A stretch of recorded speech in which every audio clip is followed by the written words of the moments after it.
জামাতের অন্যান্য নেতৃবৃন্দের সন্তানদের সাথে আমার কথা হয়েছে, তাদেরও সম্ভবত একই ধরনের বক্তব্য যে রাজনৈতিক অবস্থানে গিয়ে বিতর্কিত হওয়া যাবে না। আমার মা তিনি এখনো রানিং দায়িত্বশীল, তিনি সেন্ট্রাল অ্যাসিস্ট্যান্ট সেক্রেটারি হিসেবে আছেন। আমার ভাই তিনিও দায়িত্ব পালন করছেন আলহামদুলিল্লাহ। আসলে রাজনৈতিকভাবে তো একই পরিবারের সবার স্ট্যান্স একরকম থাকে না, এটি স্বাভাবিক। আমার যদি শহীদ মরহুম জিয়া রহমানের পরিবার দেখি, তার পরিবারের মধ্যে তারেক জিয়া যেভাবে অ্যাক্টিভ ছিল, ধরেন জনাব কোকো, মরহুম কোকো কিন্তু একইভাবে ছিলেন না। রাজনৈতিকভাবে এক একজনের রোল এক এক রকম হয়। কেউ হয়তো জনগণের কাছে গিয়ে রাজনীতি করে, আর কারো স্ট্যান্সটা থাকে হচ্ছে বুদ্ধিভিত্তিক বা হচ্ছে সমালোচনামূলক, গঠনমূলক স্ট্যান্স নেয়। তা আমাদের পারিবারিক শিক্ষার কারণে আমরা সবাই আলহামদুলিল্লাহ এই রাজনৈতিক পরিবারের অংশ হিসাবে জামাতের সাথে সংশ্লিষ্ট। আমার মা তিনি এখনও রানিং দায়িত্বশীল, তিনি সেন্ট্রাল অ্যাসিস্ট্যান্ট সেক্রেটারি হিসাবে আছেন।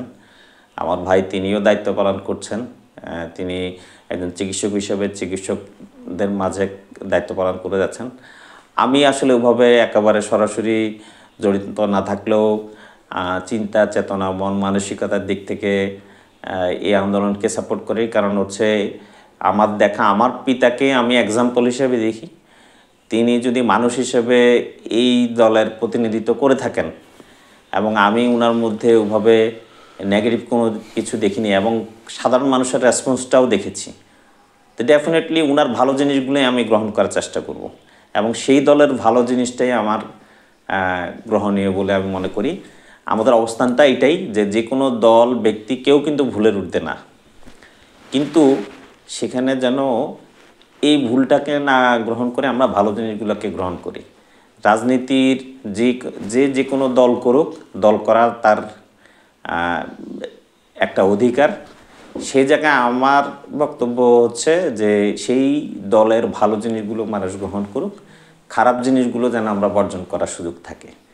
এই রাজনৈতিক মানে যে ধারাটা বাংলাদেশে আছে সে ধারাটা পরিবর্তন হওয়া উচিত এবং সেজন্য যদি জামাত এই ধারা পরিবর্তন করে সামনে আগায়, ডেফিনেটলি আমরা সামনে থাকব।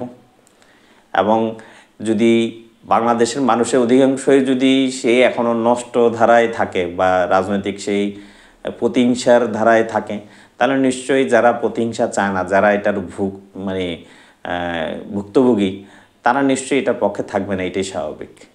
আচ্ছা, আমরা জামাতের নেতৃস্থানীয় বর্গের মধ্যে যাদেরকে হত্যা করা হয়েছে, আপনার বাবা হত্যার শিকার হয়েছে সহ আরও অনেকে আছে, বিচারিক প্রক্রিয়া হত্যা করা হয়েছে, তাদের সন্তানরা জামাতের নেতৃত্বে দেখা যায় না। যেমনটি করে আপনার কথা বলা যেতে পারে যে আপনার বাবাও তো হত্যার শিকার হয়েছেন। এটা কি আসলে সচেতনভাবে নেতৃত্ব থেকে আপনারা সরে যাচ্ছেন নাকি অন্য কোনো বিষয় আছে? না, আসলে জামাত তো লেজুর ভিত্তিক রাজনৈতিক সংগঠন না, এবং সেখানে নিজের যোগ্যতা অবস্থান প্রমাণের জন্য অনেক ধরনের মানে পদ্ধতি আছে। এবং জামাতের রাজনীতি শুধু মাঠে ময়দানে যারা করে তাদের অবস্থানের মধ্যে সীমাবদ্ধ না। সেটা যদি হতো তাহলে তো গত 15 বছর জামাতকে নিশ্চিহ্ন করা এটা যে কোনো সরকারের পক্ষেই সম্ভব ছিল।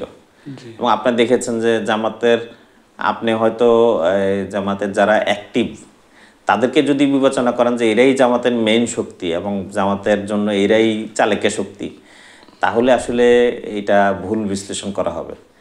এবং এর বাইরেও জামাতের বুদ্ধিভিত্তিক বা জামাতের একটা বড় সাপোর্টার অংশ আছে। এটা শুধু তারা জামাত করে এরকম না, জামাতের বাইরেও জামাতের বহুত শুভাকাঙ্ক্ষী আছে যারা চায় যে জামাতের মতো একটা সংগঠন তারা যেন জামাতকে এই দেশের একটা ভালো অবস্থানে নিয়ে যেতে পারে। এবং এটা স্বাভাবিক যে রাজনৈতিক সিদ্ধান্ত, ভুল সিদ্ধান্ত, এটা ইতিহাসে কোনো দলেরই আপনি দেখবেন না যে তারা সবসময় সঠিক সিদ্ধান্ত নিছে। সেটা আওয়ামী লীগ হোক, বিএনপি হোক, জামাত হোক, জাতীয় পার্টি হোক। তো সেখানে এই জিনিসটা নির্ভর করে যে তাদের সাথে সংশ্লিষ্ট যারা অ্যাক্টিভ এবং পিছনে যারা আছে তাদের আসলে ইন্টেনশনটা কি। আমাদের আপনি যেটা বলেছেন যে প্রচুর মানুষ আছে আমাদের মতো যারা হচ্ছে রাজনৈতিক পরিবারের থেকে এসেছি, আমরা রাজনীতিটা দেখেছি, রাজনীতির এই বিষয়গুলো আমরা খুব কাছ থেকে দেখার কারণে আমাদের ফিলিংসটা হচ্ছে যে যারা জনগণের কাছে গিয়ে কাজ করতে পারবে সেই ধরনের নেতাই যেন ফিল্ডে থাকে। আমরা হ্যাঁ এটা স্বীকার করতে হয় যে একজন রাজনৈতিক নেতা হয়ে ওঠা মানে হচ্ছে অনেক বড় একটা স্যাক্রিফাইস করা। সেই স্যাক্রিফাইসটা আসলে পরিবারের উপরেও আসে। তা রাজনৈতিক পরিবারের সদস্যরা দেখেছে যে জামাত এমন একটা রাজনীতি করে যে রাজনীতিতে পরিবারকে সময় না দিয়ে সাধারণ মানুষকে দিতে হয়, 1 নাম্বার। 2 নাম্বার হচ্ছে তাদের এই রাজনৈতিক কারণে তাদেরকে উল্টা স্যাক্রিফাইস করতে হয়েছে, মানে অর্থ, শ্রম, সব কিছু। সেই জায়গায় যদি জামাত যদি এই এমন রাজনীতি করতো যে রাজনীতিতে ধরেন তার পকেট ভারী রাজনীতি হতো, বা হচ্ছে ধরেন এইটার থেকে বিত্তশালী হওয়ার বা ক্ষমতাশালী হওয়ার রাজনীতি করত, তাহলে ডেফিনেটলি জামাতের এই রাজনৈতিক সিস্টেমে তাদের বংশ পরম্পরায় তাদের ছেলেপেলেরাও এই রাজনীতিতে আসতে অ্যাক্টিভলি উৎসাহিত হইতো। কারণ তাদের হয়তো চিন্তা হইতো যে জামাত করলে হয়তো বিশাল টাকা পয়সার মালিক হওয়া যায়, ক্ষমতা অর্জন করা যায়। তো জামাত আসলে এই রাজনৈতিক বলয় থেকে ব্যতিক্রম বলেই তারা তাদের একটা পলিটিক্যাল সিস্টেমে এখানে যারা অ্যাক্টিভ থাকতে পারবে, যারা মাঠে ময়দানে ভূমিকা রাখতে পারবে, স্যাক্রিফাইস করতে পারবে, সেই ধরনের লোকজনই আসলে নেতৃত্বে আসে। এবং সেখানে দেখা হয় না কে কার সন্তান, কার পরিচয় কী। আমার যদি যোগ্যতা থাকে জামাত বা অন্য কোনো রাজনৈতিক দলে আমার যাওয়ার সুযোগ আছে, তো এটা নির্ভর করে আসলে রাজনৈতিক সদিচ্ছার উপরে। আমাদের এই মুহূর্তে আসলে আমরা দেখেছি যে বাংলাদেশের রাজনৈতিক কালচার পরিবর্তন না হলে আমাদের মতো সন্তানেরা যারা আমাদের পরিবার বা বাবা হারিয়েছি, পরিবার ভুক্তভোগী, আমাদের চাওয়া পাওয়াটা একটাই যে রাজনৈতিক কালচার পরিবর্তন হলে আমাদের মতো লোকজন আসলে অ্যাক্টিভ হতে পারবে বা আমরা সেই ভূমিকাটা রাখতে পারবো।